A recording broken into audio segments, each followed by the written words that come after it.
Hello সবাইকে, আমি রিমঝিম। তো চলো আজকেও একটা নতুন অ্যাক্টিং টিপসের ভিডিও নিয়ে তোমাদের সাথে শেয়ার করতে চলে এসেছি। এর আগের ভিডিওতে আমি বলেছিলাম যে ভিডিও পোর্টফোলিও কি। তোমাদের কাছে ক্লিয়ার ভিডিও পোর্টফোলিও কি? ভিডিও পোর্টফোলিও কিন্তু অডিশনে যাওয়ার আগে অনেক সময় যখন আমরা সিভি দিই তখন আমাদের কাছে চাওয়া হয়।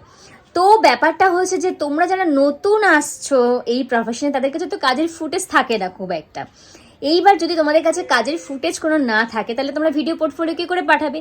তো সেক্ষেত্রে তোমরা করতে পারো হচ্ছে বাড়িতে বসে নিজেরা স্ক্রিপ্ট লিখতে পারো।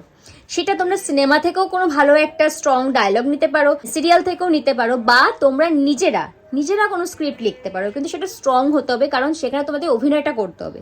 অভিনয় করতে পারো এরকম কিছু একটা স্ক্রিপ্ট রেডি করে সেটা তোমাদের মোবাইলের ক্যামেরার মধ্যে শ্যুট করে যখন তোমার কাছে সিভি চাওয়া হবে তখন তোমরা এই ভিডিও ফুটেজটাই ভিডিও পোর্টফোলিও হিসাবে তোমরা সেন্ড করতে পারো। যে 1 থেকে 3 মিনিটের মধ্যে হওয়া উচিত ডিউরেশন, সেটা 1 মিনিট হলে আরো ভালো হয়।